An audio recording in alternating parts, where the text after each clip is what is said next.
কোন একজন আপনারা দেখেছেন এই কি বলে সোশ্যাল মিডিয়ায় একজন রাস্তার ধারে দাঁড়িয়ে বলছে আমি নাকি মূর্খ, আমি নাকি জাহেল, আমি নাকি অজ্ঞ, কিছু পড়াশোনা করিনি, আমার 2 এর সার্টিফিকেট নাই, 3 সার্টিফিকেট নাই, মাশাআল্লাহ ওর বড় সার্টিফিকেট।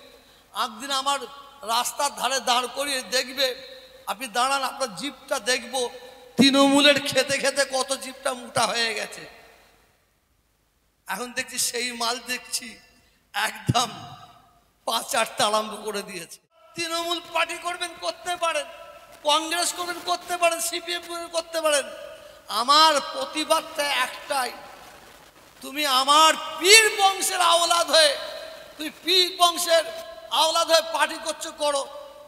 কেন দাদা হুজুর 5 হুজুর পার্টিকে পছন্দ করতেন না, গুলামতি পছন্দ করতেন না। যদি পছন্দ করতেন শুনে রেখে দেন, বাংলার মুখ্যমন্ত্রী দাদা হুজুর হতো, বড় হুজুর হতো, মেজা হুজুর হতো, সেজা হুজুর হতো, মা হুজুর হতো, ছোট হুজুর হতো। যদি পছন্দ করতেন মহা হুজুর এই মমতার এই অমুকের এই কে বলেছে রে, কে বলেছে? অত সহজ নয়। আমার কওমের প্রতি যদি কেউ আঘাত দেয়, কে চুম মেরে থাকবে না থাকবে, আমি তোহা সিদ্দিকী চুম মেরে থাকতে পারি না, আমি তোহা সিদ্দিকী চুম মারবো না। আজকে বাংলার যত মানুষ, যত ইমাম সাহেব, যে ইমামের যে ভাতা পাচ্ছেন, তার অবদান কার এটা জেনে নেবেন আপনাদের ছোট ভাই তোহা সিদ্দিকীর। যত মুয়াজ্জিন ভাতা পাচ্ছেন এর অবদান কার আপনারা খবর নিয়ে জানতে পারবেন, এই আপনাদের ছোট ভাই তোহা সিদ্দিকী। আজকে মহারাজরা এসেছিলেন, আমি মমতা ব্যানার্জিকে বলেছিলাম আপনি ওয়াকফ সম্পত্তি থেকে, তার আয় থেকে ইমাম মুয়াজ্জিনদের আপনি ভাতা দিচ্ছেন, ওরা কি করেছে? ওদের তো দেবত্ব সম্পত্তি আছে। উনি বললেন তাই না, উনিও তাদের দেবত্ব সম্পত্তি থেকে ভাতা দিচ্ছেন। তবে যদি কেউ বাংলার কোনো এমএলএ, কোনো এমপি, কোনো মন্ত্রী যদি আমি তোহাকে মিসইউজ করার চেষ্টা করে, দোয়া করবেন তোহা সিদ্দিকীকে মিসইউজ করতে পারবে না, তোহা সিদ্দিকীকে মিসইউজ করতে পারবে না, এটা মাথায় রাখবেন। অনেকে মনে করছে তোহা হুজুর বুড়ো হয়ে গেছে। শোনেন, বুড়োর মার তো এখন খাইনে, বুড়ো যখন চেগে ওঠে না তখন কিন্তু কেউ সামলাতে পারবে না। এখন কিছু কিছু ফচকে চিটিংবাজ, ধোঁকাবাজ, হ্যাঁ অনেকে অনেক রকম কথা বলছে, বলতে দেন।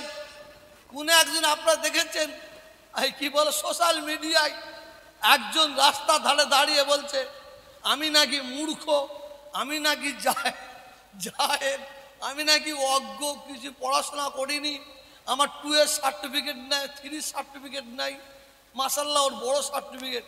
একদিন আমার রাস্তার ধারে দাঁড় করিয়ে দেখবে, আপনি দাঁড়ান আপনার জিপটা দেখবো, তৃণমূলের খেতে খেতে কত জিপটা মোটা হয়ে গেছে। এখন দেখছি সেই মাল দেখছি একদম পাচারটা আরম্ভ করে দিয়েছে, পাচারটা আরম্ভ করে দিয়েছে। কথা বুঝতে পারছেন না? শোনেন, আল্লাহ যদি কাউকে ইজ্জত দেয়, সারা দুনিয়ার মানুষ যদি তাকে বেইজ্জত করার চেষ্টা করে, ইন্নাল্লাহা মা'আস সাবিরিন, সে যদি সবর করে তার বদলা কেউ লিক আর না লিক আমার আল্লাহ নেবেন, আমার আল্লাহ নেবেন। আপনারা একটু অপেক্ষা করুন, একটু অপেক্ষা করুন, আরো কিছু দেখতে পাবেন। আমার প্রতিবাদ অন্য কিছু নাই। আমরা পীরের আওলাদ, হাফেজ সাহেব, মৌলানা সাহেব, কারি সাহেব, যদি কেউ মনে করেন আপনারা তৃণমূল পার্টি করবেন করতে পারেন, কংগ্রেস করবেন করতে পারেন, সিপিএম করতে পারেন, আমার প্রতিবাদটা একটাই, তুমি আমার পীর বংশের আওলাদ হয়ে, তুই পীর বংশের আওলাদ হয়ে পার্টি করছো করো। কেন দাদা হুজুর 5 হুজুর পার্টিকে পছন্দ করতেন না, গুলামতি পছন্দ করতেন না।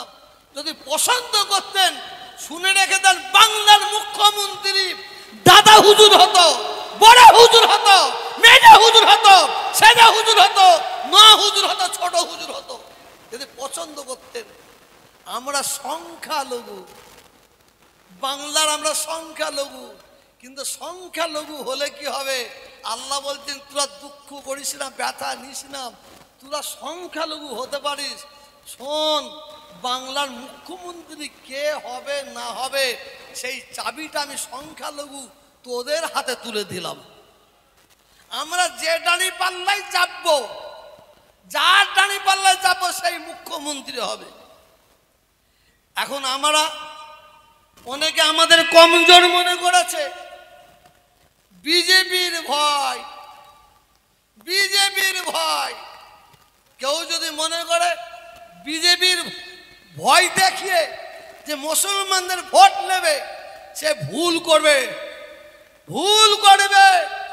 মুসলমান এমন একটা জাত, আমরা বাঁদরের খ্যাকানি শোনাচ্ছি নাই, হনুমানের চড় খেতে রাজি আছি, হনুমানের চড় খেতে রাজি আছি। তবে আমি বেশি মুখ খুলবো না, আমার অনেক কাজ আছে, আমি একটু খামুশ খেয়ে আছি। কিন্তু আমার যখন দরকার হবে আমি আপনাদের ডাকবো, আপনারা আমার ডাকে সাড়া দেবেন তো? ওই হাত উঠলো কোথায়? মুনাফেকি হাত তুলবেন না, অনেকে মুনাফেকি হাত তুলবেন। বাপ একটা, কথা একটা থাকবে, তবে আপনাদের নিয়ে মিসইউজ করব না। হাত নামান। আরে আপনারা জানেন না বাংলাদেশের ইন্টারন্যাশনাল বেশ্যা, ইন্টারন্যাশনাল লেখিকা নয়, ইন্টারন্যাশনাল বেশ্যা, যার নাম হচ্ছে ওই মহিলা তাসলিমা নাসরিন, আমার রাসূল পাক সাল্লাল্লাহু আলাইহি ওয়াসাল্লাম সম্পর্কে এমন এমন ভাষা ইউজ করেছে, দ্বিখণ্ডিত বইটা খুললে আপনারা পাবেন, পাবেন। আমি বলতে পারবো না। তাসলিমা নাসরিনকে এদিকে গেল কেউ জায়গা দিচ্ছে না, ওদিকে জায়গা দিচ্ছে না, এইদিকে জায়গা দিচ্ছে না, কোথায় জায়গা পেল? পশ্চিম বাংলায়। বাহ! পশ্চিম বাংলার মুখ্যমন্ত্রী বুদ্ধ জ্যোতি বসু, জ্যোতি বসু ক্ষমতায় আছে, তাকে জায়গা দিয়েছে। বা আমার নবীকে গালাগালি করবে আর আমরা বালিশে মাথা দিয়ে ঘুমাতে পারি? হ্যাঁ, আমি নিজে বুদ্ধদেবের কাছে গিয়েছিলাম, কোরআনের মজলিসে মিথ্যা বলবো না, বাংলার কোনো মুসলমান যায়নি। আমি নিজে বুদ্ধদেবকে বললাম, আপনারা ওই ইন্টারন্যাশনাল বেশ্যাটাকে কেন ডেকে দিয়েছেন? বাংলায় আগুন জ্বালাবার জন্য? আমাদের নবীকে, আমাদের ইমান, নবী আমাদের ইমান, তাকে গালাগালি করবে আর তাকে আমরা চুমড়ো বসে থাকবো? হতে পারে না। বলে পীর সাহেব ঠিক আছে, দেখে নিচ্ছি। সোমেন মিত্র তখন কংগ্রেস ছিল, তাকে বললাম, তিনি বললেন পীর সাহেব দেখে নিচ্ছি।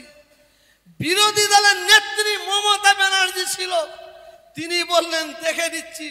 করতে করতে 6 মাস কেটে গেল। আমি বললাম আপনাদের 6 মাস টাইম দিলেন, ঠিক আছে, আমি 3 ঘন্টা টাইম দিচ্ছি, এবার আমিও দেখে নিচ্ছি। আমি বাংলার মানুষকে বলেছিলাম প্রত্যেকটা জেলায় আপনারা পথ অবরোধ করুন। আমি কলিকাতায় 7 পয়েন্টে গিয়েছিলাম, 24 পরগনার বহুত মানুষ আমার কাছে সঙ্গে ছিল, আমাকেও জেলে ঢুকিয়েছিল। চারিদিকে যখন হই হই ব্যাপার, মানুষকে ধরে রাখতে পারছে না, তোহা সিদ্দিকীকে অ্যারেস্ট করেছে, লাজবাজারের খবর গেল।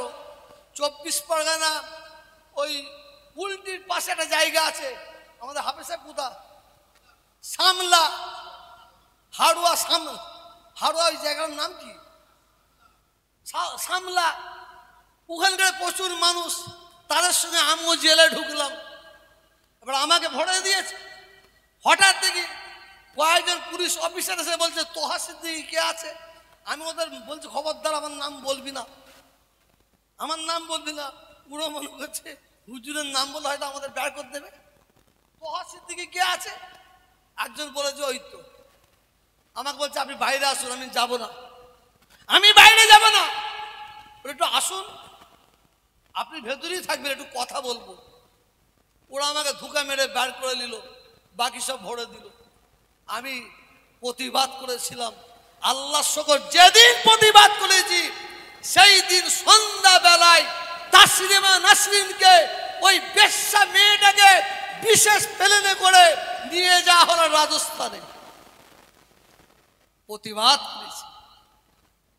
আমি তো বলি আজকে দেখবেন, একটু হাসতে হাসতে বলি, একটা মৌলানা সাহেব ওয়াজ করছে, মাইকে উঠে বলছে গোল টুপি জায়েজ জায়েজ, আর একটা মৌলানা উঠে বলছে না না লম্বা টুপি জায়েজ।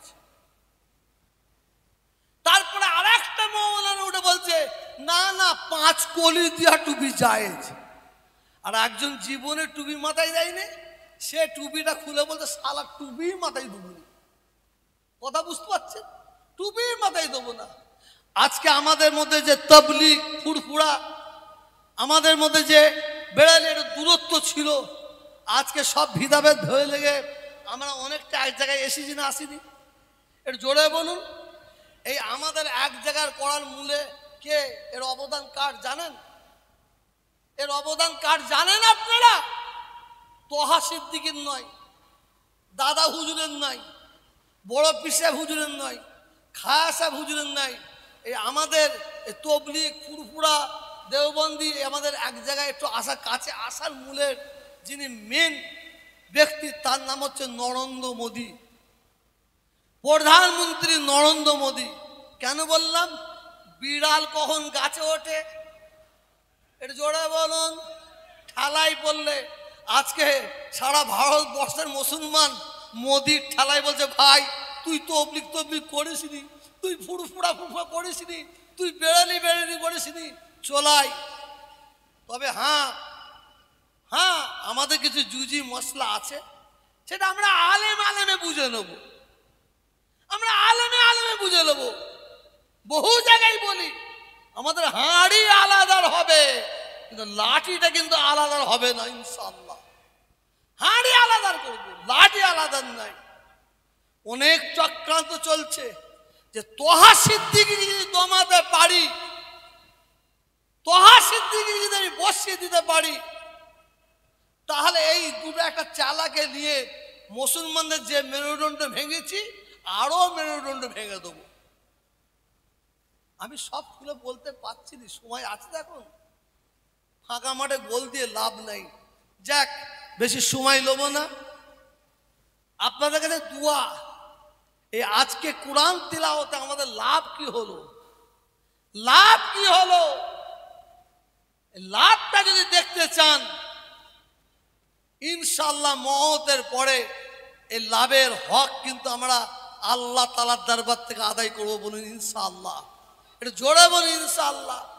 যারা কোরআন শরীফ তিলাওয়াত করলেন, যারা কোরআন শরীফ তিলাওয়াত করলেন, আল্লাহ তাদের উপর খুশি হয়ে গেছেন, তাদের সওয়াবের হকদার করেছেন। আর আমরা বসে বসে যারা শুনেছি, আল্লাহ আমাদের উপর খুশি হয়ে গেছে, আল্লাহ আমাদের সওয়াবের হকদার করেছেন। কোরআন শরীফ যদি পড়তে না পারেন, অন্তত হাফেজ সাহেবদের পাশে বসুন, বসে বসে কোরআন শরীফ তিলাওয়াত শুনুন, কোরআন শরীফ তিলাওয়াত শুনুন, এত লাভ আছে। আর আজকে এই মজলিস থেকে আপনারা প্রত্যেকে শপথ নিন, আজকে ধন্য মায়ের ধন্য ছেলেরা, ধন্য বাপের ধন্য ছেলেরা আল্লাহর কোরআনকে বুকে নিয়ে সুন্দরভাবে কোরআন তিলাওয়াত করলেন। আমরাও আমাদের ছেলেদের, আমাদের বাচ্চাদের আমরা এইভাবে সুন্দরভাবে কোরআন তিলাওয়াতের শিক্ষা দেব। আমার বড় মেয়ে আমার নাতি, সে কোরআন শরীফ হেফজ করছে, 10 পারা হেফজ হয়েছে। দোয়া করবেন আল্লাহ তাআলা যেন তাকে হাফেজ করে, বলুন আমিন। কেন আমাদের পরিবারে, দাদা হুজুরের পরিবারে কোনো মহিলা মেয়ে হাফেজ নাই, কোনো মহিলা মেয়ে হাফেজ নাই। আমার খুব ইচ্ছা করে হাফেজ করার। আমার দাদা হুজুর গেলার পরিবারের কেউ ডাক্তার নেই, কেউ ডাক্তার নেই। আমার মেয়ে ডাক্তার পড়ছে 3rd ইয়ার, তার জন্য আপনারা দোয়া করবেন। আমার বড় মেয়ের জন্য দোয়া করবেন। আমার এই পেটকো শুধু খাই খাই, ঘুম থেকে উঠে খাচ্ছে। হ্যাঁ, আমার এই ছেলের জন্য দোয়া করবেন। আমি মরে যাবার পরে এও যেন আপনাদের খেদমত করতে পারে, দোয়া করবেন। আমার আহলিয়ার জন্য দোয়া করবেন। বিশেষ করে আমার বসো, আমার বাপের পরে, খুদার কসম খেয়ে বলছি, আমার বাপের পরে, আমার আব্বাজানের পরে জানাকে আমি সম্মান দিই, জানার জুতো আমি মাথায় নিয়ে ঘুরবো, তিনি হচ্ছেন পীর ইসমাইল সিদ্দিকী ভাই সাহেব হুজুর কেবলা। ইনিও অসুস্থ আছেন, আপনারা দোয়া করবেন আল্লাহ যেন ওনাকে সুস্থ করে দেন। বলুন আল্লাহুম্মা আমিন। আমি আর বক্তব্য বাড়াবো না বলে তো অনেক বাড়িয়ে ফেলছি, মনে মনে যা হচ্ছে বুঝতে পারছেন, আর বাড়াবো না। একটাই বক্তব্য রাখবো। হাফেজ সাহেব, কারি সাহেব, আমার জাজ সাহেবরা যারা এসেছেন, আপনারা যারা এসেছেন এখানে, যেভাবে খেদমত করা দরকার, যেভাবে আপনাদের আপ্যায়ন করা দরকার, হয়তো সেইভাবে আমি করতে পারিনি। আমাদের আপ্যায়নের খেদমতে যদি কেউ দুঃখ, ব্যথা, কষ্ট পেয়ে থাকেন, আল্লাহ রাস্তা আমাকে মাফ করে দেবেন, আল্লাহ রাস্তা আমাকে মাফ করে দেবেন। বহুত